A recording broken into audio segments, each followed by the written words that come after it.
నీ యందు తండ్రి భయభక్తులను పుట్టించమని సర్వశ్రేష్టమైనటువంటి నీ ఘనమైన నామము సృష్టికి మూలమయ్యున్నదని మనుషుడు గ్రహించులాగున మీ కృప కలిగినటువంటి పరలోకపు జ్ఞానమును తండ్రి ఈ లోకం మీద మనుషులందరి మీద కుమ్మరింపచేయమని మహనీయుడా మీ పాదముల చెంత ప్రార్థిస్తూ ఉన్నాను.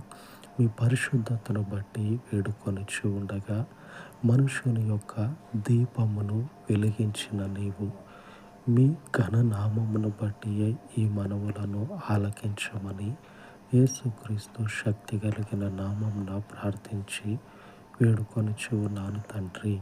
ఆమేన్, ఆమేన్. ఉన్నతుడైన దేవుని వివేచన ఆత్మ మనకు తోడయ్యుండును గాక. ఆమేన్, ఆమేన్.